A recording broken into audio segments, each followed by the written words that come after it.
तो क्या बीजेपी को पैसा मिलना कम हो जाएगा? बढ़ जाएगा।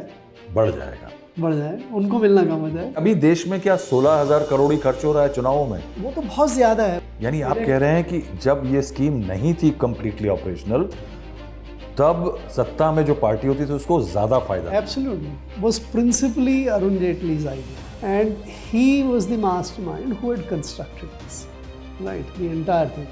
PMO wanted this. आज हमने काफ़ी अरुण जेटली के बारे में बात की।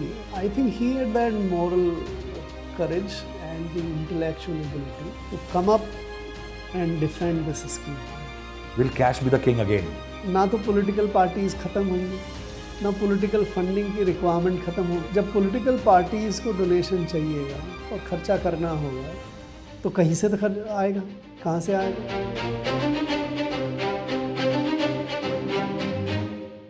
Namaskar, welcome to this podcast. I am Rahul Srivastav. In 2017, it announced its arrival in an extremely dramatic fashion, electoral bond. The mission given was demolish poll funding malpractices and the opacity around it. The weapons given to electoral bonds was the banking route, KYC, legit entries in account books of parties, bank at every place. But this is perhaps the first or the worst decommissioning of a bond in this country ever witnessed. Why I say that a clean all instrument that seems to have left a dirty trail, and that is why the Supreme Court has virtually abolished it. Now, to understand how it came about, how it was born, and how it came into play, today I have with me somebody who can be said that he manned the maternity ward of the electoral bond and also ensured that it could walk out as an entity to be for the stated purpose of the BJP-led NDA government, Mr. Subhash Garg, ex-finance secretary, Secretary Department Economic Affairs, and one of the most prolific faces when it comes to the complex issues of modern day economics.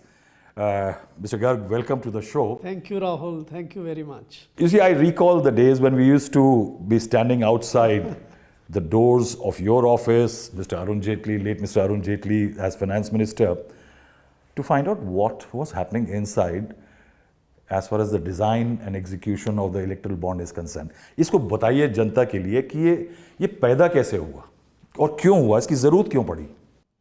सी राहुल, देश में political funding, जिसको हम ज़्यादातर electoral funding, क्योंकि election से ज़्यादा उसका रिश्ता रहता है, ये एक बड़ी भारी समस्या हमेशा से रही है। इलेक्शंस में बहुत खर्चा होता है। इलेक्शन कमीशन एक सीमा जारी करता है कि भाई इससे ज़्यादा आप नहीं खर्च कर सकते, लेकिन सारी दुनिया जानती है कि खर्चा उससे कहीं कहीं ज़्यादा होता है। पॉलिटिकल पार्टीज़ को भी बहुत खर्चा करना पड़ता है कई चीज़ों के लिए, अपना इंफ्रास्ट्रक्चर बनाना, कैंडिडेट्स सिलेक्ट करना, इलेक्शन लड़वाना, रैलियाँ करना, ये सब करना। तो हमारे देश में इलेक्शंस पे और पॉलिटिकल फंडिंग में बहुत खर्च होता है, लेकिन किसी को ये अनुमान नहीं है कि कितना खर्चा होता है। और दूसरी बड़ी समस्या ये थी कि उस खर्चे को कैसे मीट आउट किया जाए। तो कई समय, मतलब 70-75 साल से एक व्यवस्था चली आ रही थी। ज़्यादातर जो फंडिंग होती थी वो कैश में फंडिंग होती थी। कोई भी इंडस्ट्रियलिस्ट, सेठ, कोई भी और लोग, हमारा जो मेंबरशिप से फंडिंग होता है देश में, जो पॉलिटिकल पार्टीज़ के मेंबर्स, वो तो बहुत 10 रुपये 25 रुपये, पहले 4 आने की पर्ची, उससे कुछ नहीं आता। एक तो नंबर ऑफिशियली बहुत कम है हमारे यहाँ पे पॉलिटिकल पार्टीज़ के मेंबर, और वो जो कंट्रीब्यूशन देते हैं रेट बहुत कम होने के कारण से उसका बहुत, तो उससे 1% भी खर्चा पूरा नहीं हो सकता, और भी उससे भी कहीं ज़्यादा होगा। तो फिर कहाँ से आता है? तो जो 2017 में जब मैंने इस सिस्टम में के साथ मेरा जुड़ाव हुआ, उस समय की जो व्यवस्था थी वो ये कि एक तो बहुत सारे जो कैंडिडेट्स हैं वो अपने साधनों से खर्चा करते थे। इलेक्शन लड़ना है, अपने पैसे लगाएंगे, डोनेशंस लेंगे, लोगों से अपनी कंस्टिट्यूंसी में लेंगे, बिजनेसमैन से लेंगे और लोगों से लेंगे, वो खर्चा अपना करते थे इलेक्शन में। वो पॉलिटिकल पार्टी की फंडिंग नहीं, वो इंडिविजुअल जो कैंडिडेट है, एमएलए, एमपी, वो तो इसलिए भी किया जाता है ना जिससे कि थोड़ा डीलिंग किया जा सके पार्टी के ओवरऑल खर्चे से। करेक्ट। और दूसरा जो बड़ा खर्चा होता था वो पॉलिटिकल पार्टी का था। इसमें एक जो डेवलपमेंट पहले हुआ था कि जो कैंडिडेट की सीलिंग है इलेक्शन की, उसमें जो पार्टी खर्चा करती थी उसको हटा दिया था। तो उसके बाद फिर पार्टी खर्च करे, इसका काफ़ी कारण बढ़ गया। अब पार्टी को कहाँ से पैसा आए, उसके मुख्यतः दो साधन थे। जब 2017 की अगर आप स्थिति लें, वो काफ़ी समय से ऐसे चल रहा था, लेकिन 2000 एक तो था कि भाई आप कंपनीज जो हैं वो अपने अकाउंट से पूरी तरह से लेजिटिमेट खर्चा करके दिखा के उस पर उनको टैक्स डिडक्शन भी मिलता था। पॉलिटिकल पार्टी को ये बता के किसने आप किसको डोनेशन दे रहे हैं, आप डोनेशन दे दीजिए। 2013 में एक अमेंडमेंट हो गया था जिसके ज़रिए कि भाई आप ट्रस्ट के ज़रिए भी देना चाहें तो दे दें। आप किसी एक्स पॉलिटिकल पार्टी को दें या आप किसी ट्रस्ट के माध्यम से एक्स पॉलिटिकल पार्टी को दें, तो वो सब सामने आ जाता था। वो पूरी तरह से ट्रांसपेरेंट, 100% ट्रांसपेरेंट व्यवस्था थी। ये भी बना दिया था देश में कानून कि भाई लॉस मेकिंग कंपनी नहीं देंगी, प्रॉफिट मेकिंग कंपनी भी 7.5, बेसिकली 7.5% प्रीवियस 3 सालों का एवरेज जो है वो उसका देश दिया जा सकता। तो एक तो तरीका यानी ये जनता को बताने के लिए कि पहले एक मियाद थी कि इससे ऊपर नहीं दे सकते और आपकी माली हालत अगर इससे कम है तो नहीं दे सकते। करेक्ट। तो देयर वाज ये डिफरेंस आने के लिए, बताने के लिए कि अभी क्या हुआ, वो अपनाएंगे उस पर। लेकिन ये एक पूरा तरह से लेजिटिमेट, आप अकाउंट में दो, पूरी तरह से ट्रांसपेरेंटली दो, आपकी फाइनेंशियल प्रूडेंस है उसको ध्यान में रखते हुए दो। लेकिन समस्या इसके साथ ये थी कि इसमें ज़्यादा डोनेशन आता नहीं था, क्योंकि कंपनियां इस तरह से डोनेशन देने के लिए तैयार नहीं थी कि भाई हम इस पार्टी को दें। उनको कई बार डर लगता था कि दूसरी पार्टी चाहे सेंटर में हो, स्टेट में हो, वो हमारे विरोध में हो जाएगी, हमारे खिलाफ, और किसी भी कारण से हो। लेकिन इस रूट से पैसा बहुत कम आता था। दूसरा था कि भाई आप कैश में दे दीजिए। अब कैश में 2 हिस्से कर रखे थे। एक तो ये कि अगर आप 20,000 रुपये से ऊपर का डोनेशन दें तो फिर आपको पर्ची कटानी पड़ेगी, लिखना बताना पड़ेगा कि किसने किसको दिया। राइट। और दूसरा ये था कि 20,000 से कम का डोनेशन दें तो आपको लिखने की ज़रूरत नहीं है। राइट, कि भाई मैंने दिया, इस पार्टी को दिया। तो वो पूरी तरह से कैश में बिल्कुल हुंडी डोनेशंस, कुछ भी कह दीजिए आप। लेकिन उसमें एक बड़ी प्रॉब्लम और हो चुकी थी कि ये कैश में तो डोनेशन आ रहा है, कौन दे रहा है ये भी नहीं मालूम। लेकिन जब ये डोनेशन पॉलिटिकल पार्टी के पास आता था तो उनमें से बहुत सारे लोग उसको पार्टी फंड में ही नहीं जमा कराते थे। ठीक है, अपने पास ही रख लिया, 10% जमा करा दिया, किसी ने 50% जमा करा दिया। तो कैश से ज़्यादातर डोनेशन पॉलिटिकल पार्टीज़ के पास आता था और उसका भी एक बड़ा हिस्सा जो है वो अनअकाउंटेड रहता था। ये स्थिति थी जब 2017 में मैंने ज्वाइन किया था। आई थिंक अरुण जेटली जो उस समय फाइनेंस मिनिस्टर थे, और वो एक ट्रेजरर भी रहे हुए थे पॉलिटिकल पार्टी के, तो उनको पूरी स्थिति समझ में आती थी। तो उन्होंने एक तरीका डिज़ाइन किया, और ये मेरे से पहले, मैं आया था जुलाई 2000। मैं थोड़ा सा टाइमलाइन बता दूं कि जनवरी में एक तरह से मोटा ये फैसला हो गया था 2017 में कि ऐसा होगा। 17-18 का जब बजट आया फरवरी के 1 फरवरी को, उसके अंदर इस स्कीम को लाने के लिए कुछ 4 मोटे अमेंडमेंट किए गए। एक फाइनेंस बिल में अमेंडमेंट आया, एक कंपनीज एक्ट में आया और इनकम टैक्स में आया, जिसके ज़रिए इस स्कीम को पटरी पर डाला जाए।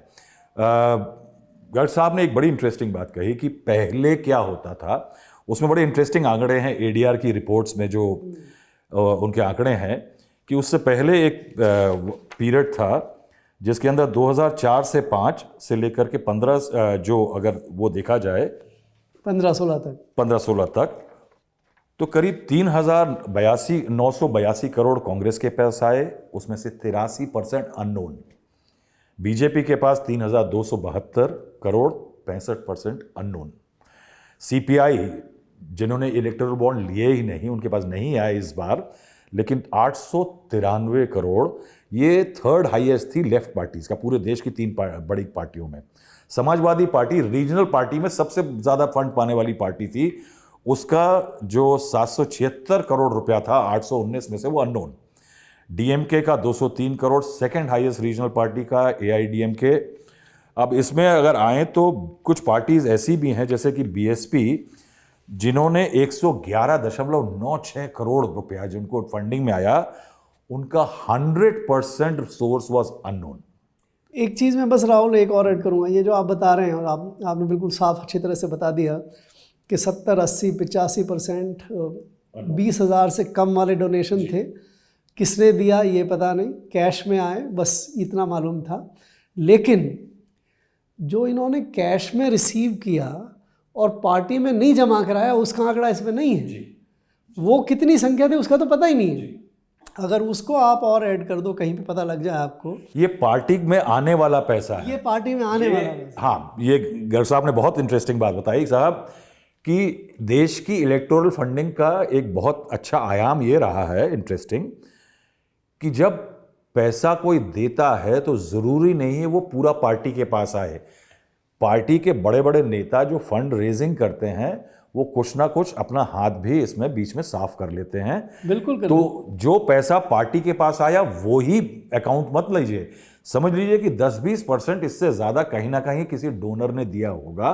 तो the volume of money which we are looking at, which was as donations which are unknown, is maybe much higher than what we know. कितना परसेंट जमा कराते, कितना परसेंट जमा कराते? एनेक्डोटली कुछ ये भी सुनाई में आता है कि 90% जमा नहीं कराते थे, 10% ही जमा कराते। यानी वो जो राजीव जी ने कहा था कि 15% रहता है, वो तो अलग, वो फंडिंग में भी इधर ऐसे ही चलता था। एनेक्डोटली हमारे पास प्रूफ नहीं, एनेक्डोटली ये पॉसिबल है, ये पॉसिबल है। बट इतना जान के रखना चाहिए कि बहुत सारा पैसा अनअकाउंटेड था और जो अनअकाउंटेड जमा हुआ वो उसके बावजूद भी 70-80% ऑफ द टोटल। उसमें आपको एक याद होगी बड़ी इंटरेस्टिंग चीज की, आय से अधिक संपत्ति के जब नोटिस गए मायावती जी को, उन्होंने कहा था ये मुझे डोनेशन है, और उसके अगले साल का जो उनका रिटर्न था वो उससे भी ज्यादा था, despite income tax breathing down और बैक, बिकॉज उन्होंने कहा था कि मेरे पार्टी के छोटे छोटे कार्यकर्ता मुझे डोनेशंस के रूप में दिया करते हैं। ये फिर उनका पर्सनल डोनेशन था, वो पार्टी में नहीं आया, पार्टी में नहीं था। That was her personal this thing, and this is how if you see the wealth of, जो देश के नेताओं की वेल्थ में मार्केट के इन्फ्लेशनरी ट्रेंड और तमाम रिटर्न्स जो मिलते हैं उन इंस्ट्रूमेंट से ज़्यादा जब उनकी कमाई बढ़ती है, तो शायद उनका कारण ये जो इलेक्टोरल फंडिंग है, मेल प्रैक्टिसेस, वो भी हैं। बहरहाल, तो आप आए, you joined the ministry sometime. मैं आया था, देखिए नहीं, मैं आया था जुलाई 2017 में। तो जैसे आपने कहा कि फरवरी 2017 में फाइनेंस एक्ट के जरिए कंपनीज एक्ट में तब्दील कर दी, आरबीआई एक्ट में तब्दील कर दी, इनकम टैक्स एक्ट में बदलाव ले आए, रिप्रेजेंटेशन ऑफ पीपल्स एक्ट में भी कुछ चेंज हो गया। सो ये चेंजेस तो हो गए थे, कानून भी बन गया था, लेकिन जब मैं पहुंचा था उस समय तक इलेक्टोरल बॉन्ड की स्कीम बनी नहीं थी, वो बनने की प्रक्रिया में थी। 5-6 महीने लग गए थे, लेकिन वो हो नहीं पा रही थी। तो मैं जिस स्टेज पे पहुंचा, उस स्टेज पे मैंने ये पूरी वाकया, ये जो मेरी किताब है वी ऑल्सो मेक पॉलिसी, उसमें सब लिख दिया है। सो सभी लोग उस समय चिंतित थे, प्राइम मिनिस्टर ऑफिस में भी अरुण जेटली खुद, हमारे फाइनेंस सेक्रेटरी लवासा जी, दूसरे और अधिकारी, कि भाई ये स्कीम को अनाउंस किए हुए 5 महीने हो गए, 6 महीने हो गए, लेकिन इसको इम्प्लीमेंट अभी तक नहीं हो पा रहा है, इसको इम्प्लीमेंट करिए। आई सेड बिल्कुल, लेट अस। इसीलिए देरी हुई आपको। जो गजट नोटिफिकेशन किया स्कीम का आपने किया जनवरी 2018 में, और मार्च में पहला ट्रांच निकाला गया। सो जो जनवरी में नोटिफिकेशन हुआ वो मेरे आने से 6 महीने, तो आप ये मानिए कि 6 महीने कुछ काम नहीं हुआ था, नहीं 6 महीने तो मेरे से पहले काम नहीं मैं ये नहीं कह रहा हूँ काम नहीं हुआ, बड़ा काम तो जो अमेंडमेंट था उसके जरिए ही हो गया था, लेकिन उसको मूर्त रूप देना, साकार बनाना था आपको। बस तो साकार की प्रक्रिया चल रही थी, बहुत सारे विवाद हो गए थे, रिजर्व बैंक को प्रॉब्लम थी, इलेक्शन कमीशन, विवाद में बहुत इंटरेस्टिंग इलेक्शन कमीशन विवाद बताइए क्या हुआ था? इलेक्शन कमीशन को, क्योंकि हमें याद है कि आपके दफ्तर के बाहर खड़े हुए उन दिनों हम अरुण जेटली और आपसे कमेंट चाहते थे कि मैंने डेट नोट की 28 जनवरी 2017 को फाइनेंस मिनिस्ट्री ने कमेंट मांगे आरबीआई से इस स्कीम के बारे में 2017 में, और फाइनेंस बिल पे उस टाइम पे मांगे थे। 30 जनवरी 2017 को उर्जित पटेल जी ने ये जो रिप्लाई दिया था, उन्होंने कहा था, मैं टर्म बताता हूं, susceptible to illicit financial activity, drop in transparency and increase in exploitation. So देखिए, ये पहला एक ऑब्जेक्शन था। आरबीआई के ऑब्जेक्शन 2 स्टेजेस में हुए जी। एक तो स्टेज हुआ जब स्कीम अपने बजट के साथ में अनाउंस हो रही थी उस समय, तो ये जो 2017 के आप कमेंट्स पढ़ रहे हैं, ये फाइनेंस बिल के चेंजेस के लिए थे, क्योंकि वो आरबीआई की बात होती है उस पे। तो फाइनेंस बिल जब बन रहा था उस समय उनसे पूछा गया होगा, उन्होंने ये कहा कि इसमें ये उचित नहीं है, उनके ऑब्जेक्शंस को नकार करके, लेकिन फाइनेंस बिल आ गया। लेकिन इस सरकार में ज़्यादातर bills are driven by the PMO, यानी ये सरकार में bills are not driven by ministries, तो क्या ये भी पीएमओ से ड्राइव हो रहा था and Arun Jaitley was doing it, और Arun Jaitley had so much of strength of his own कि वो चला रहे थे? मैं उस समय नहीं था जब ये बिल फाइनेंस बिल आया, राइट, लेकिन ये पर्टिकुलर्स मैं काफ़ी कॉन्फिडेंस के साथ कह सकता हूँ कि electoral bond was principally Arun Jaitley's idea. Okay. And he was the mastermind who had constructed this, right? The entire thing. PMO wanted this to happen. That's why I said, जब मैं आया तो मुझे PMO में भी कहा गया इसको लाना है, तुरंत इसको काम करिए इस पे, right? But the person who drove this, okay, who conceptualized it, who constructed the entire edifice okay, of the electoral bond, वो अरुण जेटली थे। तो मैं जैसे आपसे कह रहा था कि जब मैंने ज्वाइन किया तो उस समय एक फ़ाइल बनी हुई थी। बाय द वे, ये हमारे सिस्टम की बात है, जब फाइनेंस बिल में अमेंडमेंट ला रहे थे तो उस समय ये हमारा जो रेवेन्यू डिवीज़न, जहाँ पे हसमुख अढिया रेवेन्यू सेक्रेटरी थे, वहाँ पे ये प्रोसेस हुआ। उसी के साथ में चूँकि आरबीआई एक्ट में अमेंडमेंट हो गया था और आरबीआई ही मुख्यतः इसका काउंटर पार्ट था, बिकॉज ये जो इलेक्ट्रल बॉन्ड हैं वो एक तरह से करेंसी नोट की तरह से हैं, राइट। तो ये एप्रीहेंशन था उनको कि करेंसी की तरह यूज़ हो जाएगा। ऑफ कोर्स ये एप्रीहेंशन था, लेकिन मैं उससे पहले आपको जस्ट सीक्वेंस को कंप्लीट करने के लिए, तो मार्च में जब ये फाइनेंस बिल वगैरह सब पास हो गए तो फाइल जो इलेक्टोरल बॉन्ड की है वो रेवेन्यू डिपार्टमेंट से इकोनॉमिक अफेयर्स में ट्रांसफ़र हो गई, और फिर ये इकोनॉमिक अफेयर्स का काम था कि आप स्कीम को नोटिफाई करिए, बनाइए और फिर उसके बाद नोटिफाई कीजिए। फिर ये राउंड ऑफ कंसल्टेशन फिर चले रिजर्व बैंक के साथ, इलेक्शन कमीशन, वो सब प्रक्रिया चल रही थी। जब मैंने ज्वाइन किया जुलाई में, तो उस समय मेरे पास आरबीआई के सीरियस ऑब्जेक्शन थे कि ये तो बेयरर बॉन्ड है, इससे तो मनी सर्कुलेशन में आ जाएगी, दिस इज़ लाइक सर कोई भी यूज़ कर लेगा, कोई भी यूज़ कर सकता है, मिसयूज़ कर सकता है, आज खरीद के दबा लिया, कुछ समय बाद यूज़ कर लिया, करेक्ट, और या आपने उससे अपना पेमेंट जो है इलेक्ट्रल बॉन्ड से ही करना शुरू कर दिया, तो आप ये भी कर सकते हैं। आपने एक बार बाहर आ गया तो टैक्स के से हटाने के बजाय आप उसी के जरिए कर सकते हैं, सीधे आप जा करके टेंट लगाने वालों को दे दें, करेक्ट, किसी को भी दें, आप जो भी करें। फिर किसने किसको दे दिया, कहाँ चला गया, ये सब ऑब्जेक्शंस तो आरबीआई के ऑब्जेक्शन थे। इलेक्शन कमीशन के ऑब्जेक्शन, इलेक्शन कमीशन को पर्टिकुलरली एक मेंबर थे, उनको ये लगता था कि भाई ये शेल कंपनियां हो जाएंगी, ये तो बिल्कुल नॉन ट्रांसपेरेंट है। कौन थे? मध्य प्रदेश काडर के एक ऑफिसर थे। सो वो भी वहाँ ऑब्जेक्शन कर रहे थे। हमारा खुद का जो डिपार्टमेंट था उसमें भी लोग क्लियर नहीं थे इकोनॉमिक अफेयर्स में, कि क्योंकि एक तो जो कंपैरेटर था वो जो कंपनीज एक्ट में सीधे ट्रांसपेरेंट तरीके से ट्रस्ट के जरिए एक तो वो, और दूसरा ये, तो उसके मुकाबले तो ये कम ट्रांसपेरेंट लगता था, इसलिए लोगों को कुछ ऑब्जेक्शन शंका थी। राइट। तो ये स्थिति जब वहाँ थी तो आई मस्ट से मुझे खुद को भी ऑब्जेक्शन, मेरे दिमाग में भी इतनी क्लैरिटी नहीं थी शुरू में, मुझे भी लगता था ये। तो फिर जो एक बार बड़ी लंबी मीटिंग अरुण जेटली जी के साथ हुई, उसमें काफ़ी चीज़ें क्लियर हुई। उन्होंने मुझे अपना उदाहरण देते हुए कहा कि भाई देखिए, ऐसे हम मैनेज करते थे कि हमारे पास पैसे आ गए, कुछ हम अकाउंट में रख देते हैं, कुछ बाहर रखते हैं, और जो ज़्यादातर बाहर पैसा रहता है उसको फिर कैश में ही खर्च करते हैं। तो हमारा आमदनी भी ज़्यादातर कैश में है और हमारा खर्चा भी ज़्यादातर कैश में है। इस व्यवस्था में उतनी उपयुक्तता नहीं है। यानी मुझे याद है कि उन दिनों ओरिजिनली बताया करते हैं कि 2009 का चुनाव उन्होंने वर्चुअली 60-65% एक्सपेंसेस चेक से किए थे। This is an example used to give. जो अपने उन्होंने अकाउंट में आ गए उसे, लेकिन बाकी 30-35% तो, और बहुत सा। फिर दूसरा एक उनका आर्गुमेंट जिसमें मुझे काफ़ी सार लगा, उनका ये कहना था कि भाई देखिए, ये कंपनियां हैं, ये सब अपने अपने धंधे करती हैं, सबको फ़ायदा सरकार से लेना होता है, कोई भी सरकार हो, चाहे केंद्र में हो, स्टेट में हो, तो ये डोनेशन देना तो चाहते हैं क्योंकि उनके भी काम पड़ते हैं, लेकिन ये एक चीज़ नहीं चाहते कि मैंने किसको डोनेशन दिया वो सामने ना आए।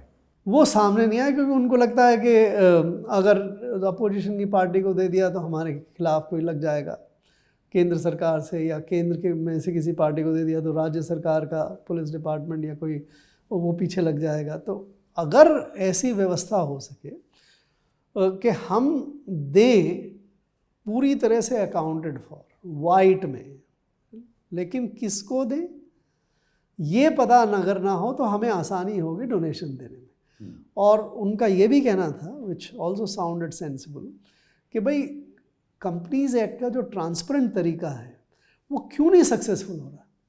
वो इसीलिए नहीं सक्सेसफुल हो रहा है कि भाई आपका उसमें बताना पड़ता है कि किसको दिया। तो मैं यहाँ पे एक आपका इस सर की बात का एक क्लैरिफिकेशन कर दूं कि जो पुराना अरेंजमेंट था उसमें 1% आप 3 सालों का एग्रीगेट कितना आपका कमाई हुई है, प्रॉफिट, लॉस मेकिंग नहीं कर सकते थे, उसका दे सकते थे।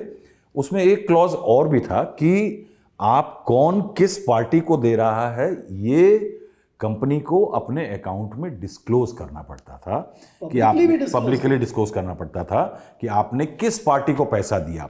और इस कारण से राजनीतिक दलों को और सरकार को लगा कि लोग फंडिंग के लिए सामने नहीं आते हैं और वो कैश जैसे रूट पे ज़्यादा जाते हैं। तो इस कारण से एक एनोनिमिटी क्लॉज ला करके कोशिश की गई कि इसको थोड़ा ट्रांसपेरेंट बनाया जाए। But sir, don't you think the moment you bring in anonymity in a transparency clause, एक कॉन्ट्रडिक्शन आ जाता है।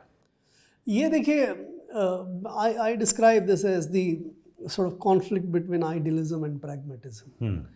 आप अगर एक आइडियल स्टेट में रहना चाहते हैं तो आपको बिल्कुल ही लगता है कि भाई सभी कुछ सत्य होना चाहिए, सब कुछ साफ ट्रांसपेरेंट होना चाहिए, लेकिन सब कुछ ट्रांसपेरेंट से ज़िंदगी तो नहीं चलती, राइट। जो ह्यूमन फैक्टर्स है, why do we wear clothes to hide our privacy? Why do we have state secrets, national secrets? Why do we have state Official Secrets Act? इतनी सारी चीज़ें, और या जहाँ पे हम केवल आइडियलिज्म की बात करते हैं उसके बाद कई बार प्रैक्टिकल होता नहीं है, वो हकीकत में दूसरा होता है। अब हमने देश में कानून बना रखा है कि आप ज़मीन को खेती के लिए लीज़ पे नहीं दे सकते, क्योंकि फॉर वट एवर रीज़न, चाहे आप प्रोटेक्ट करना चाहते हो फार्मर को, उसकी ज़मीन पे कोई कब्जा ना कर ले, बट हकीकत क्या है? हकीकत तो ये है कि 90% ज़मीन बटाई पे होती है, लीज़ पे होती है, इनफॉर्मल लीज़। तो हकीकत या जो आइडियलिज्म है और प्रैग्मेटिज्म में फ़र्क है। तो अगर तो उस समय जब हमने ये मैंने ये एहसास किया, मैंने I think I am a reasonably pragmatic person, क्योंकि केवल हवा में आइडियलिज्म की बात करके आप आगे नहीं बढ़ सकते। So I was convinced, I said this is fair. अगर हम देने वाले के एंड पे पूरी ट्रांसपेरेंसी कर दें, एक्सेप्ट कि किसको दिया है, और लेने वाले के एंड पे पूरी ट्रांसपेरेंसी कर दें, एक्सेप्ट कि किसने उसको दिया है, राइट। तो हम सब्सटेंशियल ट्रांसपेरेंसी ले आएंगे और पूरा सिस्टम वाइट पे आ जाएगा। और जो देने वाले की बिजनेस यू मीन से कि अम्बिलिकल ना दिखाएं दोनों के बीच में, मगर दोनों अपने अपने पोजीशन पे स्टेट करें कि इतना पैसा हमने दिया, इतना पैसा हमने लिया, मगर किसने किसको दिया ये बस केवल इतना। तो आज ये जो 16,000 करोड़ रुपए के डोनेशन आए, इसमें ये कई गुना ज़्यादा हैं जो कंपनी के ट्रांसपेरेंट रूट से आते हैं। 6 साल में 16,000। जी जी। आपके जब से ये 2003 से शायद ये व्यवस्था शुरू हुई है, उस कंपनीज रूट में मेरे ख्याल से 3-4 हज़ार करोड़ से ज़्यादा नहीं आए होंगे, राइट। और इसके जरिए आपको 16,000 करोड़ रुपए आए। ये 16,000 करोड़ सभी कंपनियों के अपने अकाउंट्स में डिस्क्लोज्ड। एट वन टाइम, एक इनिशियली एक टाइम था जब आपने अपने आर्टिकल्स में भी लिखा है कि 200-300 करोड़ जो था वो वाइट में दिखता था। उसके मुकाबले जब पहला ट्रांश आया है तो वो 2,700 जब गया है करोड़, तो means there was a 10 times rise, donation बढ़ गए थे। मतलब जो बिजनेसमैन की कंसर्न थी, आई थिंक इफेक्टिवली एड्रेस हो गई थी, और उसके कारण से वो आके आपको अपना डोनेशन देने के लिए तैयार हो गया था। और दूसरा जो सबसे बड़ा फ़र्क हुआ, पॉलिटिकल पार्टी को, अभी हमने थोड़ी देर पहले बात की, पॉलिटिकल पार्टी का सारा पैसा 100% पॉलिटिकल पार्टी के अकाउंट में आने लगा, ना कि किसी के नेता के साथ। यानी बॉन्ड होने का मतलब इसमें दो फायदे हुए। आप एक फायदा आप गिना रहे हैं कि जो पैसा दे रहा है उसको उतना ही देना होता था जितना पार्टी उससे मांग रही है। दूसरा एक इंटरेस्टिंग चीज़ की, नेता को अगर उसे रिश्वत देनी है या पर्सनल बेनिफिट देने हैं, he will have to search some other route, and that search for other route, उसके जरिए tax agencies and governments.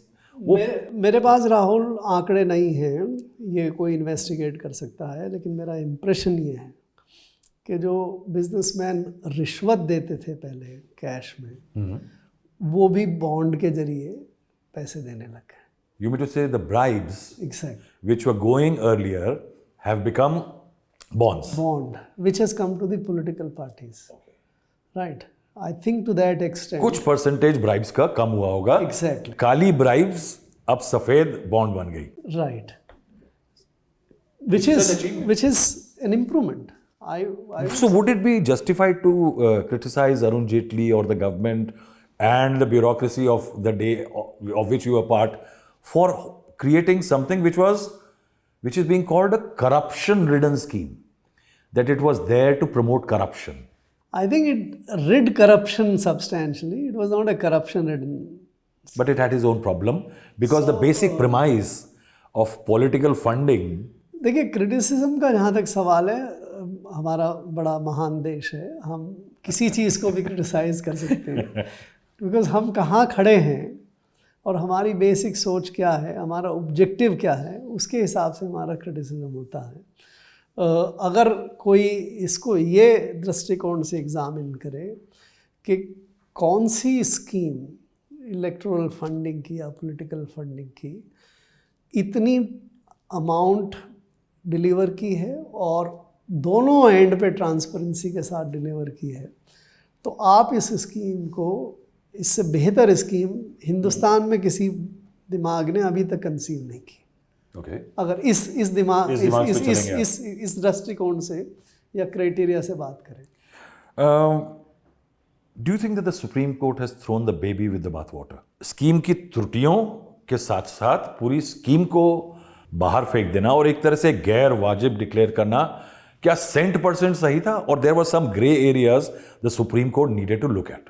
I wrote an article immediately after that. That is why I am framing my question. I wrote that article. It's triumph of idealism over pragmatism, right?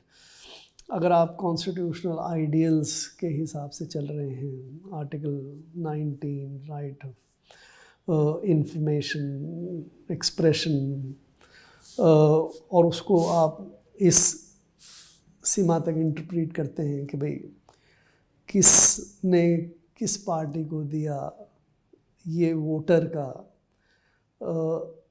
Fundamental right है जानने का, right. अगर आपकी ये मान्यता है तो supreme court के जजमेंट में कोई गलती नहीं, उस टच स्टोन, उस स्टैंडर्ड पे। लेकिन अगर आप ये प्रैग्मेटिक हैं कि नहीं, वोटर का इतना ही उसको पर्याप्त है कि कौन दे रहा है और कौन ले रहा है, राइट। अगर इतनी इंफॉर्मेशन वोटर के लिए सफिशिएंट है तो मेरे ख्याल से फिर ये जजमेंट एक्सेसिव है, राइट। सो ये इस बात पर निर्भर करता है कि आप कहाँ खड़े हैं, आपका टच स्टोन क्या है। मेरी अपनी राय में, जैसे मैंने कहा, It's which side of idealism and pragmatism you are standing? मतलब मैंने एक और दूसरे परिप्रेक्ष्य में एक लिखा था कि there is nothing pure white, there is nothing pure black, there is a lot of gray, Minutes of gray in between. there is a lot of gray in between. So अगर आप वाइट की सीमा को stretch करते हैं एक सीमा पे और दूसरी तरफ ब्लैक को स्ट्रेच करते हैं दूसरी सीमा पे, तो जो पहले वाले कैश डोनेशन वो उस ब्लैक पे आएंगे, लगभग पूरी तरह से नॉन ट्रांसपेरेंट। और जो ट्रस्ट वाला जो कंपनीज एक्ट में सिस्टम है वो शायद पूरी तरह से जो 100% वाइट वाली सीमा पे आएगा। बट सत्य जो है वो बहुत सारा बीच में भी है। तो इलेक्टोरल फंड, अगर इसे, इट्स वेरी डिफ़िकल्ट टू से, but I think I would put it के 70-75% तो ट्रांसपेरेंट था। लेकिन अगर आप 75% ट्रांसपेरेंट चीज़ को इलीगल डिक्लेयर कर दें और उसका कॉन्सिक्वेंस ये है कि आप अनइम्प्लीमेंटेबल 100% pure and actually practically implemented 0% impure black that cash scheme, तो आप एक्चुअली नुकसान ज़्यादा कर रहे हैं। But even as a creator, what do you say? पुराना सिस्टम बेटर था of total opacity and very limited this thing, या ये EB वाला बेटर था? In short, नहीं, मेरा आई वुड बिलीव कि एक मेन्यू होना चाहिए, आपके पास चॉइसेस होनी चाहिए, ये तीनों ही रहने चाहिए। Okay. तीनों ही सिस्टम रहने चाहिए जो बिल्कुल ट्रांसपेरेंट हैं और जो कोई किसी के, अभी भी थोड़ा बहुत तो पैसा आता है इसमें। यानी अभी देश में क्या 16,000 करोड़ ही खर्च हो रहा है चुनावों में? वो तो बहुत ज़्यादा है, वो तो अपन वो जैसे कहाँ से आ रहा है? उस पर अगर उससे पहले एक मैं आपको ये पॉलिटिकल पार्टीज़ का सबसे बड़ा ऑब्जेक्शन ये था इस स्कीम के ऊपर कि इससे बहुत सारा पैसा जो सेंट्रल में रूलिंग पार्टी है बीजेपी, उसने ले लिया। ये स्कीम उनको फ़ायदा करेगी के लिए थी। लेकिन आंकड़े जो हैं वो आपके बिल्कुल विपरीत हैं। 16,000 करोड़ में से 50% ही केवल बीजेपी के पास गया, बाकी 50% अपोजिशन के पास गया। उसके मुकाबले अगर आप देखें ट्रस्ट वाली स्कीम में, ट्रस्ट वाली स्कीम में अभी आई थिंक पिछले साल 2022 के आंकड़े आए हैं, I've seen it. उसमें 90% से ज़्यादा बीजेपी के पास गए। या in fact there is one data कि शुरुआती पीरियड के अंदर जो था BJP had 200 something crore while Congress had just 5 crore. अभी एक जो प्रूडेंट ट्रस्ट या किसका उसका डेटा अभी सामने आया था जिसमें 90% से ज़्यादा, ऑलमोस्ट 100% बीजेपी के पास गए, राइट। तो आप अगर ये मानना चाहते हैं, अपने आप को विश्वास दिलाना चाहते हैं कि वो ट्रांसपेरेंट स्कीम में अपोजिशन को ज़्यादा डोनेशन मिलता है एंड इलेक्टोरल बॉन्ड से उनको कम मिलता है, तो I think they are absolutely wrong. यानी आप कह रहे हैं कि जब ये स्कीम नहीं थी कंप्लीटली ऑपरेशनल, तब सरकार सत्ता में जो पार्टी होती थी उसको ज़्यादा फायदा। एब्सोल्युटली, ये मेरे ख्याल से प्रूफ है इस बात का। अरुण जेटली जी ने भी मुझे शुरू में भी कहा, which I was completely got convinced, he said this and I am only attributing to him कि इवन अपोजिशन के कुछ लोग उनके पास आके ये कहते हैं कि ये स्कीम बेहतर है, क्योंकि इस स्कीम में वो जो देने वाला है वो हमको भी दे देगा, क्योंकि उसको ये डर नहीं है कि पता लग जाएगा और रूलिंग पार्टी मेरे खिलाफ ईडी और कुछ मेरे मेरे मेरे पीछे लग जाएगी। सो थियोरेटिकल आर्ग्यूमेंट पॉलिटिकल पार्टीज कि ये इससे रूलिंग पार्टी या बीजेपी को बहुत ज़्यादा फ़ायदा हुआ, ये सत्य नहीं है। दूसरा एक आर्गुमेंट चल रहा है कि ये, क्या आपको लगता है कि कोर्सिव मेजर है? पैसा जो आता है वो कोर्सिव आ रहा है? That if government of the day is getting the money, it is because of the threat perception that a government can do me harm. See कुछ लोग कह रहे हैं कि भाई ये तो एक्सटोर्शन का माध्यम है, जी, राइट। अब आप किस चीज़ को एक्सटोर्शन कहते हैं? बिजनेसमैन मेरे ख्याल से अपने हितों का ध्यान रखने के लिए सक्षम है। ये अगर इस धारणा से आप please note the smile on mister Garg's face जब वो कह रहे हैं, इसके अंदर बहुत डीप भावार्थ छुपे हैं। सो बिजनेसमैन को आप एक्सटोर्ट कर सकते हैं अगर वो कोई ऐसी इलीगैलिटी में या किसी ऐसे क्राइम में फंसा हुआ है, राइट। बट ऑर्डिनरी बिजनेसमैन वो इस स्थिति में नहीं है। ऑर्डिनरी बिजनेसमैन अपना बिजनेस करता है, और जैसी हमारी देश की व्यवस्था है, बहुत ज़्यादा गवर्नमेंट का इंटरफेरेंस है बिजनेस में, कॉन्ट्रैक्ट देने में, कंसेशंस अलॉट करने में, परमिशंस देने में, इनमें इतना ज़्यादा हमारी सोशलिस्टिक स्टेट ऑफ इकोनॉमी ऊपर तो चली गई है, लेकिन अभी भी There is too much of government everywhere. there is too much excessive। इसी तरह से गवर्नमेंट ऑल्सो बहुत सारी सब्सिडीज़ देती हैं बिजनेसमैन को। हमारी ये बड़ी बड़ी स्कीम PLI VLI भी क्या है, ये सब्सिडीज़ हैं गवर्नमेंट की तरफ से, राइट। सो यहाँ बिजनेसमैन गवर्नमेंट के साथ ही रह के सर्वाइव करता है, आगे बढ़ता है, पनपता है। किसी और देश में अलग है इससे? बहुत सारे देशों में अलग है, इतना ज़्यादा। आप अमेरिका में उदाहरण के लिए कह रहा हूँ, या यूरोप में चले जाए, इतना ज़्यादा गवर्नमेंट का कोई इंटरफेरेंस नहीं, लाइसेंस कोटा, राइट। यहाँ तो मॉनिटरिंग ये सब नहीं है। तो अपना काम निकालने के लिए, पॉलिटिशियन को अपने सही साइड में रखने के लिए, या और किसी कारणों से बिजनेसमैन पॉलिटिशियन को पैसे देता है, और वो अगर इलेक्टोरल बॉन्ड के रूप में दे सकते हैं तो वो फिर अपनी कंपनी के लेजिटिमेट सोर्सेज से पैसा देता है। तो एक्सटोर्शन करके लिया, और कितना एक्सटोर्शन से होगा इसमें से, और कितना जेन्युइनली म्यूचुअली एग्रीड या बिजनेसमैन के हिसाब से कि उसका बिजनेस, यानी क्विड प्रो को भी कह रहे हैं आप, यानी थ्रेट ऑफ एक sense of fear and second Kwid pro को।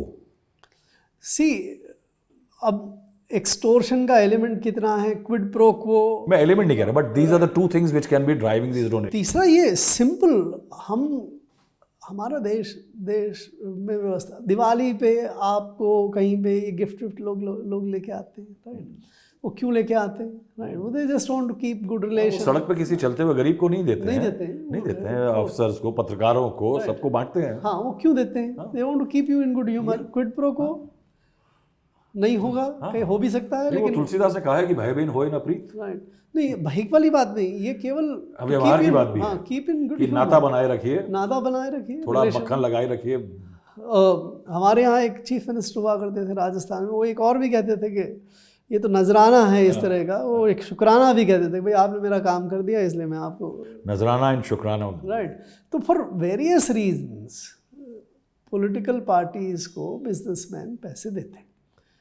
अब एक्सक्लूसिवली कोई ये कहे कि एक्सटोर्शन किया होगा, मैं उसको तवज्जो नहीं देता, but of course different elements definitely present. मुझे इस एक्सटोर्शन में आपकी राय जाननी है। मेरे पास जो डाटा है कि बीजेपी को कहा जा रहा है कि 6060 करोड़ रुपया करीब, नहीं अब आके जब सारे आ गए तो 8000 करीब उनका है। हाँ, 8000 करीब मान लीजिए। उधर वेस्ट बंगाल की सत्तारूढ़ पार्टी TMC को मिला है, कांग्रेस 3-4 राज्यों में है उनको मिला है, तेलंगाना की BRS को मिला है, तमिलनाडु की DMK, YSR, महाराष्ट्र की शिवसेना, पंजाब और दिल्ली में आम आदमी पार्टी 1600, 1400, 1200, 600, 300, 158, 65 करोड़ रुपए इन पार्टी को मिला है। तो क्या ये एक्सटॉर्शन और फियर सिर्फ केंद्र सरकार का भी होता है कि राज्य सरकारों का भी होता है, कि यू कांट से कि जो केंद्र को मिला है सरकार को या एक पार्टी सत्तारूढ़ देश की पार्टी को मिला वो एक्सटॉर्शन और क्विड प्रो को में है, जो स्टेट गवर्नमेंट्स जो स्टेट की पार्टी को मिला है जो कि एक राज्य में है वो धर्मार्थ कार्य और देश सुधार कार्य के लिए मिला है। अब मैं वही वापस बात, बिजनेसमैन बिजनेस करता है, बिजनेस करने के लिए उसको किसको देना पड़ता है?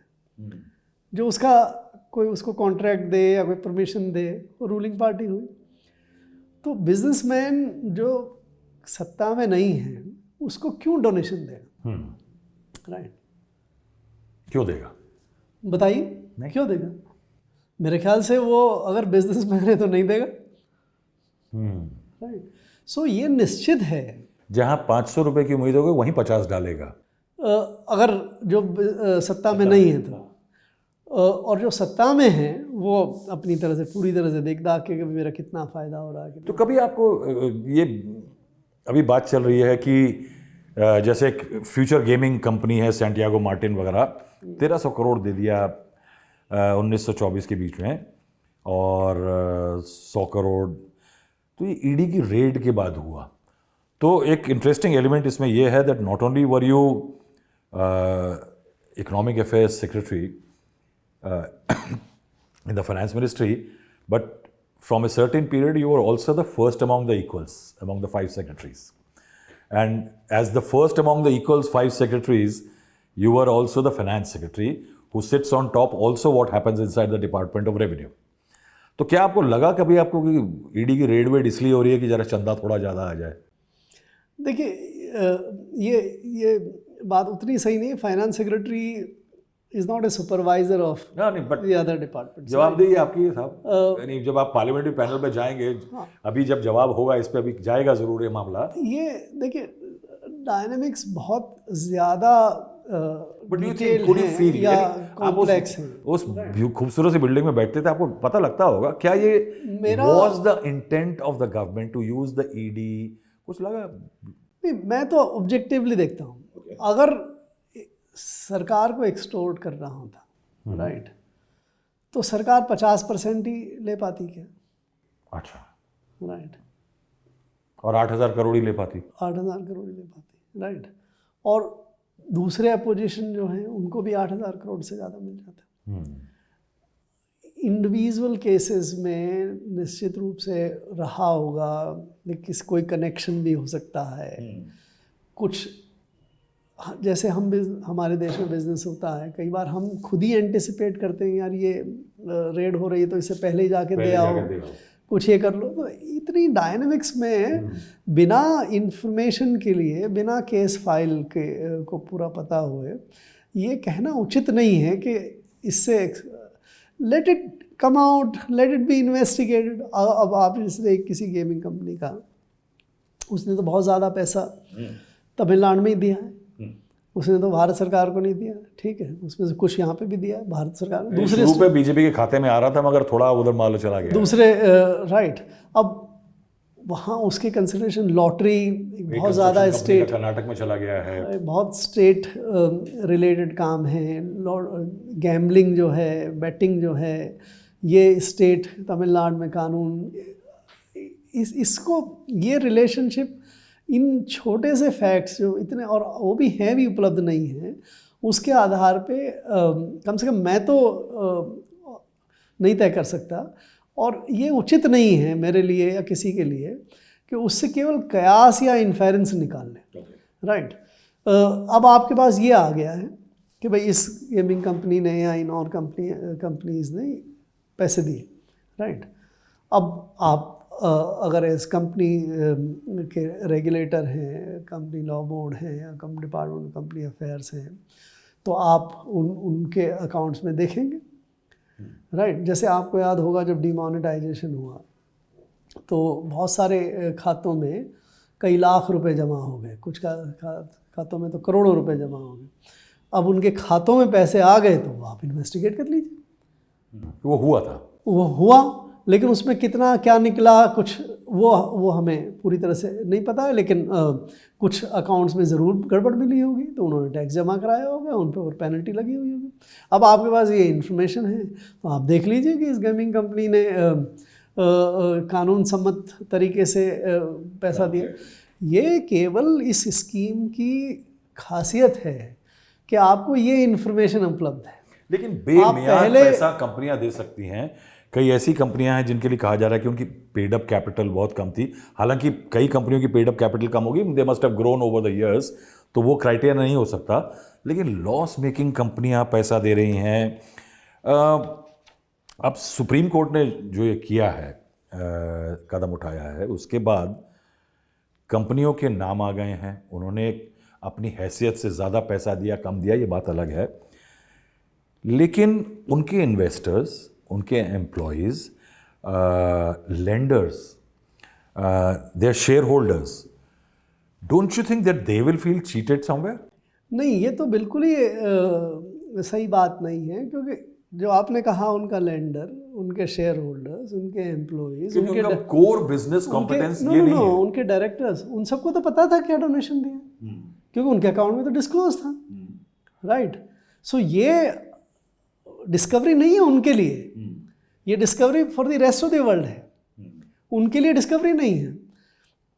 और ये एक धारणा कि आप अगर लॉस मेकिंग है तो आपको पॉलिटिकल डोनेशंस नहीं देने चाहिए, ये भी एक ओवर आइडलिज्म की बात है। आप बिजनेस कर रहे हैं, आप आगे बढ़ने के लिए, लॉस रिकवर करने के लिए। एक कंपनी लॉस में है, दूसरी कंपनी प्रॉफिट है लेकिन आप कंपटीटर्स हैं। अगर आप ये कहेंगे जो लॉस मेकिंग कंपनी है वो डोनेशन नहीं दे सकती, तो उसको तो बिजनेस ही नहीं मिला। Why should the loss making company B deprived from the using the same instruments which the profit making is instrument? So I have a fundamental disagreement with this notion कि loss making companies को political donations नहीं देने चाहिए। नहीं देने चाहिए, यानी देने चाहिए। Basically it can not be this thing. मगर आपको नहीं लगता कि बहुत सारी जो ये चीज़ें हुई हैं, आपने अपने आर्टिकल में भी लिखा है कि ये जो रेट्रोस्पेक्टिव आया है, ये रेट्रोस्पेक्टिव की जगह प्रोस्पेक्टिव होता तो it could have been better. देखिए, इसमें ये कॉम्प्लिकेशन हो गया। देश के कानून के जरिए सभी कंपनीज़ को ये अश्योरेंस दिया गया था कि अगर आप लॉस मेकिंग होने के बावजूद भी डोनेशन देते हैं तो ये लेजिट है, ये लेजिटिमेट है, ये देश के कानून के हिसाब से, राइट। इसी तरह से अगर आप 7.5% से एक्सीड करते हैं तो भी आप लेजिटिमेट काम कर रहे हैं। मेरे ख्याल से जो देश की स्टैचूटरी कानूनन व्यवस्था जो कॉन्स्टिट्यूशनल के हिसाब से इस्टेब्लिश की हुई है, उससे अगर ये आपको गारंटी मिली हुई थी और आप उसी हिसाब से एक नागरिक की बतौर आप काम कर रहे थे, तो आपको जो आपने एक्शन किए उसको अगर आज कोई इलेजिटिमेट बना दे या गैर कानून सम्मत बना दे तो ये गलत है, गलत है, बिल्कुल गलत है।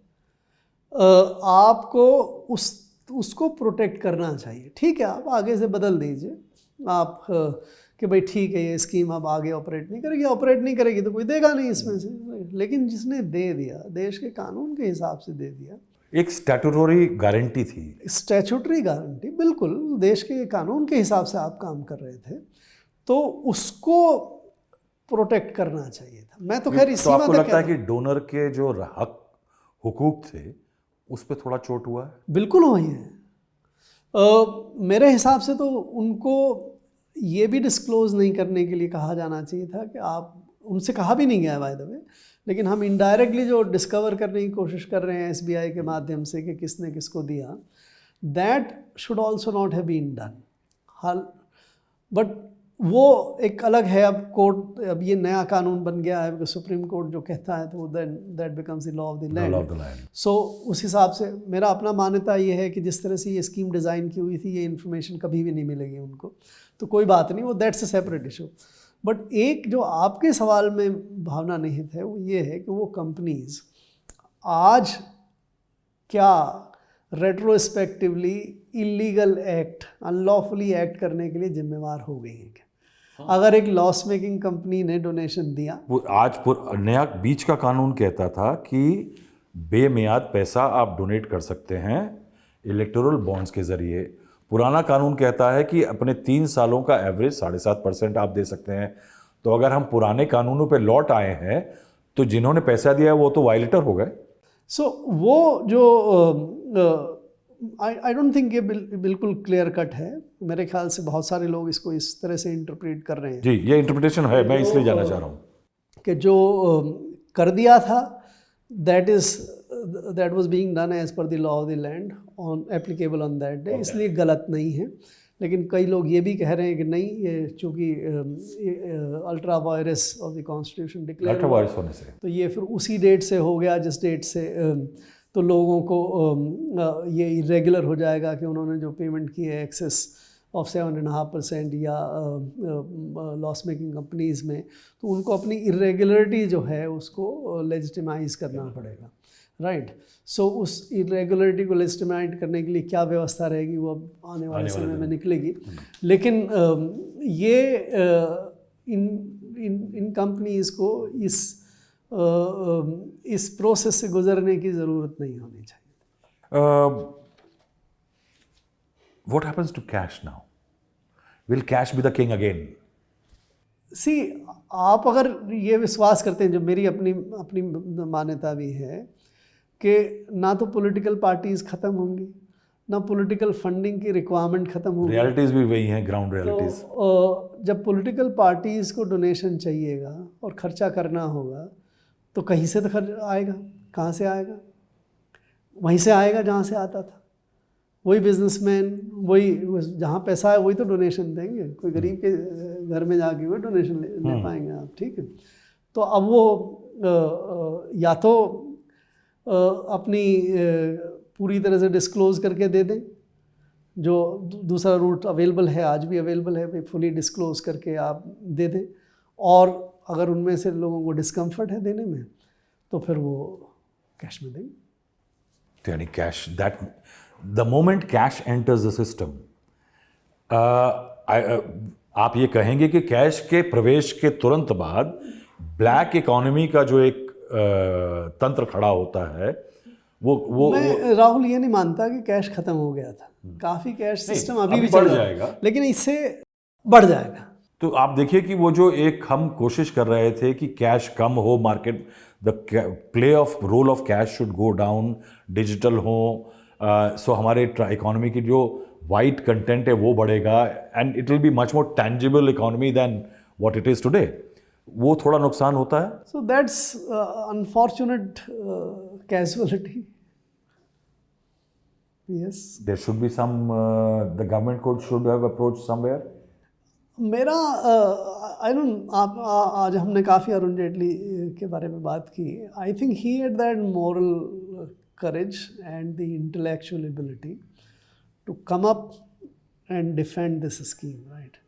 आई अनफॉर्चुनेटली फाइंड कि इस समय सरकार में वो चीज़ display. Do you think that the government has gone on the back foot because it is happening so close to the elections? It should not have gone back to the back foot. The government should have, in my judgment, and I have written about it, so it's not that the government should have gone back to the Supreme Court to say that ये disclosure किसने किसको दिया is not required, is not desirable. You should clarify the judgment, right? And if the court still did not agree, I think the government should have gone back to bring a law saying कि भाई ये चीज़ तो नहीं होगी, आगे से erectile bond की scheme में हम ये ट्रांसपेरेंसी बिल्ड कर देते हैं और उसके साथ आप ये इलेक्शन तो कराएं, उसका एक्सपीरियंस आपके पास सामने आ जाए और फिर आने के बाद दोबारा you go back to say that no, we'll have to restore something which is legitimate, उसमें जो necessary amendment करने हो करके this scheme needed to be brought back. Otherwise ठीक है, हमारा देश तो political parties are celebrating कि ये बीजेपी को करारी चोट लगी, तो क्या बीजेपी को पैसा मिलना कम हो जाएगा? बढ़ जाएगा, बढ़ जाएगा, बढ़ जाएगा, उनको मिलना कम हो जाएगा। दूसरा मैं एक और आपसे सवाल पूछता हूँ, आप क्योंकि आप यू हैव आप नॉर्थ ब्लॉक में बैठे हैं बहुत दिन कि जो केंद्र सरकार होती है उसके पास ED, IT, CBI, DRI, IB, listing devices, बहुत चीज़ें होती हैं। हाँ, अब आप कहते हैं कि इलेक्शन कमीशन भी कॉम्प्रोमाइज्ड है, इलेक्शन कमीशन भी सरकार का है।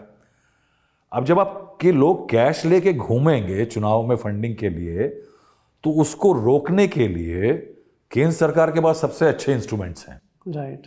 तो अब जब आपने इधर सेलिब्रेट तो कर लिया, मगर आप अपनी फंडिंग कैश में करवाएंगे अगर ज़्यादा पहले से, तो सरकार एम्बुश तंत्र आपके पैसे पे लगाएगी। सो आपका जो थोड़ा बहुत पैसा आएगा विपक्ष का, क्या उस पे भी केंद्र आज ज़्यादा केपेबल है चोट पहुंचाने में?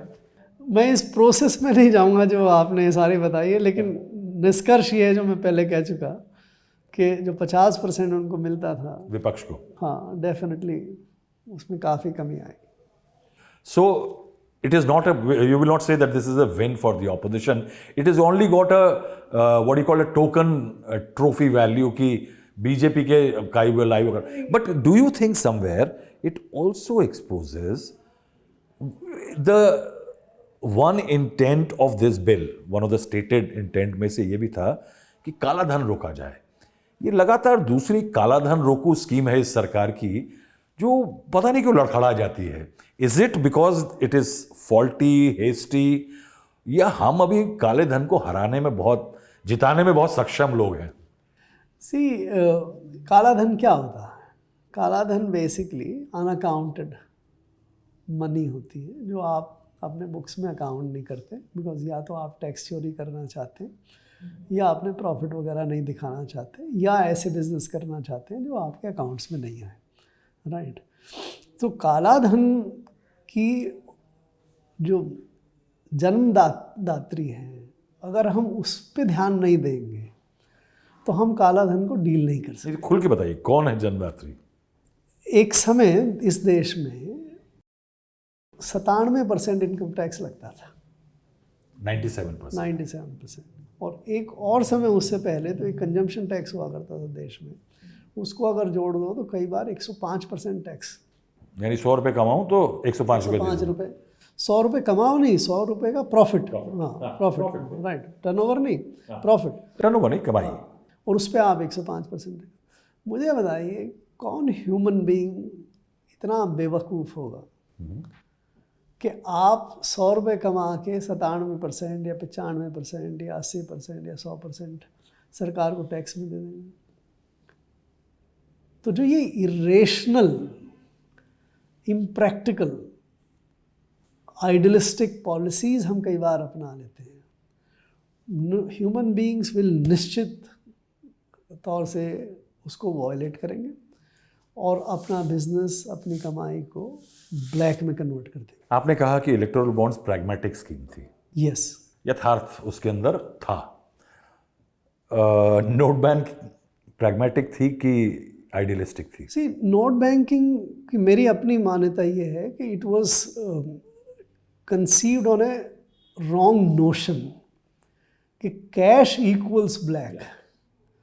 ये एक धारणा सरकार के दिमाग में अगर थी कि कैश इक्वल्स ब्लैक, तो यानी इलेक्टोरल बॉन्ड यथार्थवादी थे, वो यथार्थ से बिल्कुल ही दूर था. राइट. तो अब ये बताइए दोनों हार गई. नहीं, हट गई दोनों. वो तो हट क्या गई, मतलब डिमोनेटाइजेशन तो सक्सेसफुली हो गया. हाँ सर, सारा पैसा वापस आ जाना मीन्स. हाँ. नहीं, लेकिन अच्छा, आप उस दृष्टिकोण से अगर लें कि भाई अगर कोई सोच रहा हो कि इसको अगर हम डिमोनेटाइजेशन कर देंगे 99% हाँ, पैसा तो वापस कुछ पैसा नहीं आएगा. यानी इस देश की खूबसूरती देखिए कि एक नोट फटा भी नहीं. एग्जैक्टली. सो ये वो जो सो कॉल्ड ब्लैक कैश था, उसको भी हमने ब्लैक कैश, दूसरे ब्लैक कैश के तरीके से वाइट बना दिया. क्योंकि ये जो ब्लैक मनी है, ये ब्लैक मनी कैश में नहीं है, बहुत और तरीके में, रियल एस्टेट में है, फाइनेंसेस में है, फॉरेन में है, इधर उधर 50 तरह के. राइट. हमारा आज भी बहुत सारा सिस्टम अनअकाउंटेड चलता है, बिना बिल के ट्रांजैक्शंस होते हैं. ये हकीकत है देश की. तो कैश को ब्लेम करना और ये मान लेना कि भाई अगर कैश आप कम कर दोगे या कैश को आप डिमोनेटाइज कर दोगे तो आप ब्लैक को हटा दोगे, वो कंसेप्चुअल मिस्टेक के कारण से demonetisation. Now you were in the maternity ward of electoral bonds. अब ये बताइए कि आगे क्या? How do we look at election funding? Lavasa साहब has written an article, Ashok Lavasa जी जो फाइनेंस सेक्रेटरी आपसे पहले, उन्होंने लिखा है कि that there should be a national election fund. Is it a possibility? ये सब देखिए कई तरह के आइडियाज़ लोग चलाते रहते हैं, कोई नेशनल इलेक्शन फंड होना चाहिए या गवर्नमेंट की फंडिंग होनी चाहिए, इलेक्शन स्टेट फंडिंग होनी चाहिए या ये होना। आई अगेन से वो देयर एम्प्टी आइडियलिज्म। आप नेशनल फंड बनाएंगे, कौन देगा पैसे उसमें? वाइट में कौन देगा? कौन देगा? बिजनेसमैन देंगे। बिजनेसमैन तो ट्रस्ट से भी नहीं देते हैं, तो फिर नेशनल फंड में क्यों देंगे? नेशनल फंड क्या गवर्नमेंट पैसे देगी? सो ये नॉन स्टार्टर्स हैं। स्टेट फंडिंग अगर आपका 40 लाख की लिमिट है और आप 40 लाख दे भी दो सबको, तो 40 लाख तो खर्चा नहीं होता है, खर्चा तो बहुत ज़्यादा होता है। तो आपने 40 लाख दे भी दिए और फिर भी सारी की सारी इलेक्ट्रल फंडिंग ऊपर से चलती रहेगी। So I am very very clear on these things कि ये सब हाफ बेक्ड भी छोड़िए, these are not even 5% baked idea. आपको जब आप फाइनेंस मिनिस्ट्री में बैठे हुए थे एज डीए और फाइनेंस सेक्रेटरी, कभी लगा था कि ये जाएगी किसी दिन? क्या ये स्कीम बैठेगी किसी दिन? नो कभी लगा आपको? ये तो देखिए जितनी इसके साथ शुरू में ही इतना विवाद और इतना अपोजिशन था, तो अगर ये आरबीआई का ऑपोजिशन था और कौन अपोज? इलेक्शन कमीशन का ऑब्जेक्शन था, आरबीआई का था, सारी पॉलिटिकल पार्टीज का भी ऑब्जेक्शन ही था। इलेक्शन कमीशन क्या चाहता था? इलेक्शन कमीशन ये नहीं चाहता था इलेक्टोरल बॉन्ड आए। अच्छा, और आरबीआई चाहता था कि हम बांटें। आरबीआई वाज अगेंस्ट इट कि बियरर बॉन्ड्स बियरर हैं, ये होना नहीं चाहिए, लेकिन हुए, मतलब वो सब मैंने आपको डिस्क्राइब किया। बट इतना जब अपोजिशन था, और एक ये जो क्रिटिकल चीज़ कि भाई किसने किसको दिया, इसको, इस नेक्सस को कहीं तोड़ दिया किसी ने, तो ये निश्चित रूप से ये आई वुडंट से डर, बट ये पॉसिबिलिटी तो निश्चित रूप से थी दिमाग में। अच्छा, फिर ज़्यादा दूर क्यों जाइए, इलेक्शन बॉन्ड की स्कीम अनाउंस हुई, उससे पहले तो सुप्रीम कोर्ट में केस दायर हो गया था। फिर इलेक्शन बॉन्ड की जब स्कीम अनाउंस हुई उसके तुरंत बाद उसका बड़ा सो ये तो कोर्ट में इनमें विवाद में तो चल रहा था। तो हम लोगों का यू फील समवेयर कि the government, prime minister's office, Arun Jaitley was pushing the bureaucracy to create? No, I don't think I would 100% own this scheme. I wouldn't say that I was, it was a government's overzealous होती है government. वो तो government सभी चीज़ें के लिए होती है, जो भी वो पॉलिसी को उचित समझती है। तो इसके लिए कभी आपको लगा कि चाहे छोड़ दो, ये हम देख लेंगे टाइप? वो तो मैं देखिए, मैंने इस पूरी किताब में लिखा भी था, मैंने छोड़ा गवर्नमेंट को, इस गवर्नमेंट को छोड़ा, अपना वॉलंटरी रिटायरमेंट लिया, क्यों मेरे मतभेद जब ज़्यादा बढ़ गए। तो मैं ये मानता हूँ, मैं ह्यूमिलिटी के साथ कह रहा हूँ कि मुझे आप दबाव में नहीं ला सकते, राइट। तो अगर ये इलेक्ट्रल बॉन्ड की स्कीम पे मुझे ये लगा होता कि मैं दबाव में हूँ, तो मैं ये नहीं करता। अच्छा, ओके, राइट। तो जो स्कीम डिज़ाइन हुई उस पर मेरी 100% सहमति है। और आपने बार बार मैटरनिटी वार्ड की कहा, so I was a midwife kind of thing, right. No, I'll call you an expensive surgeon in a private hospital. So I don't disown, I don't disassociate myself at all. So I think, but and मुझे इस बात की भी थोड़ी सी खुशी है आज इसके बावजूद कि ये स्कीम अनकॉन्स्टिट्यूशनल डिक्लेयर हो गई, लेकिन जिस तरह से डिज़ाइन की हुई थी, ये जो कोर इसका एलिमेंट कि आप किसने किसको दिया, ये it should not be establish, ये आज भी एस्टेब्लिश नहीं कर पाएंगे despite what ever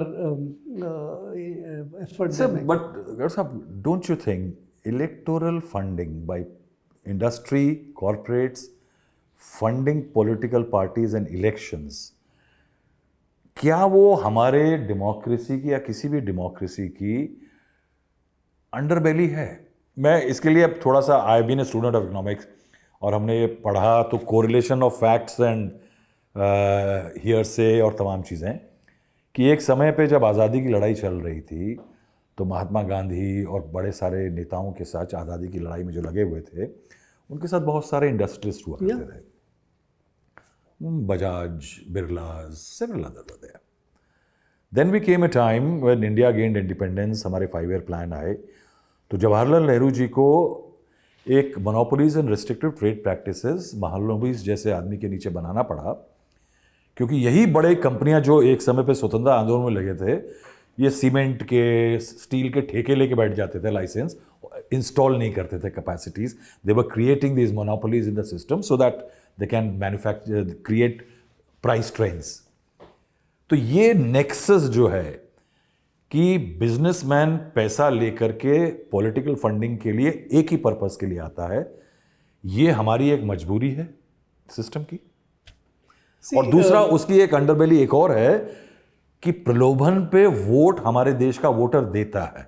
I am not among those people who will not से कि हमारा देश का वोटर प्रलोभन में जाता है, चाहे वो कैश का प्रलोभन बड़ी बड़ी स्कीम्स के थ्रू हो एज इकोनॉमिक फाइनेंशियल डोल, या पोलिंग से 2 दिन पहले क्लैंडस्टाइन तरीके से दिए गया कंबल या दारू की बोतल. ये हमारे वोटर्स जब जानते हैं कि मैं खुद रिश्वत ले रहा हूं वोट देने के लिए, then how can this voter condone the fact that political parties are being funded by industrial houses? क्या एक moral strength बचती है एक समाज में जो प्रलोभन पे वोट देता है कि वो कहे कि तुम प्रलोभन दे रहे हो, मुझके लिए पैसा ले रहे हो दूसरों से? तो राहुल, जिसको हम आजकल इकोनॉमिक्स या इकोनॉमी के रूप में पढ़ते हैं, वो एक्चुअली उसका नाम जमाने से पॉलिटिकल इकोनॉमी हुआ करता था. तो पॉलिटिक्स और इकोनॉमी का सियामीज ट्विंस की तरह से बिल्कुल इनसेपरेबल एग्जिस्टेंस है. कोई स्टेट बिना टैक्सेस के, बिना बिजनेस के नहीं चल सकती. कोई स्टेट, कोई गवर्नमेंट, कोई स्टेट.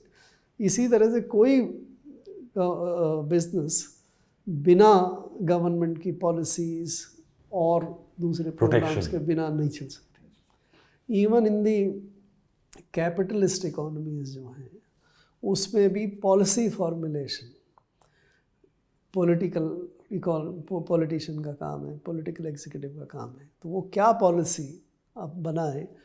अब अमेरिका जो जहाँ पे काफ़ी कैपिटलिज्म है, प्राइवेट इंडस्ट्री बहुत ज़्यादा है, बट पॉलिसी मेकिंग के लिए उनको इतनी लॉबिंग करनी पड़ती है और दे फंड पॉलिटिकल पार्टीज. यहाँ तो वहाँ तो एक कानून सुप्रीम कोर्ट ने भी अपहेल्ड किया उसको, उन्होंने सुप्रीम कोर्ट के केस में कि political funding is a fundamental right, is a right of expression, कि हम किसको कितना पैसे दें, क्योंकि हमें क्या पॉलिसी चाहिए उसके लिए आर्ग्यू करने का और उसके लिए पैसे देने का हमारा fundamental right. Should we also remove that fig leaf like them? कौन सा? जैसा हमारे यहाँ फिग लीफ है कि हम एक पर्दा भी किए हुए हैं कि साहब बहुत अच्छा है, मगर दूसरी तरफ हम इस रियलिटी को भी जानते हैं कि पैसा ज़रूरी है. वही प्रॉब्लम में आपसे, आइडियलिज्म हमारे बहुत कुछ अभी भी. तो ये आइडियलिज्म का फिग लीफ हटा देना चाहिए. सो अगर हम थोड़ा प्रैग्मेटिक हो जाएं और तो हम शायद ज़्यादा सत्य की तरफ रह सकते हैं, ज़्यादा ट्रांसपेरेंट रिलेशनशिप की तरफ रह सकते हैं, ज़्यादा हेल्दियर रिलेशनशिप की तरफ जा सकते हैं, बजाय कि ऊपर तो ये लग रहा है कि नहीं बिजनेसमैन और पॉलिटिशियन के बीच में कोई रिश्ता नहीं है और हकीकत ये है कि वो एक हमाम में ही. यानी इस हमाम में आप कह रहे हैं कि मैं उसको रिफ्रेज कर दूंगा कि सबने बराबर के कपड़े पहने हैं. What I will say after this interaction with Mr. Garg, who has put in his practical experiences, pragmatic, and perhaps all his experience as an IAS officer in crucial ministries and been in public life, कि if one notices changes and reforms in electoral practices are the most difficult to come by. वहाँ पे एक अजीब सी unanimity दिखती है political parties में कि ये मत बदलो क्योंकि पता नहीं कब हम सत्ता में आ जाएं. जनता भी कभी इस चीज़ के लिए प्रोटेस्ट नहीं करती है क्योंकि इलेक्टोरल मैल प्रैक्टिसेस एक तरह से क्वाजी बेनिफिशियल स्कीम है जिसके अंदर इलेक्टर्स को भी फ़ायदा हो जाता है. तो जो गर्ग साहब ने प्रैग्मेटिज्म और आइडियलिज्म के बीच में कहा, तो उसमें मैं गालिब साहब के एक शेर को थोड़ा सा म्यूटिलेट करूंगा और मैं कहूँगा कि हमको मालूम है चुनावों में पैसे की हकीकत, लेकिन दिल को खुश रखने के लिए पैसा खराब है, ख्याल अच्छा है। Thank you very much, Mr. Garg. Thank It was you. wonderful very much. speaking to you, Thank as you, always. Rahul, always. That's all from us in this show. We'll be back with more next time around on Gist. Thank you.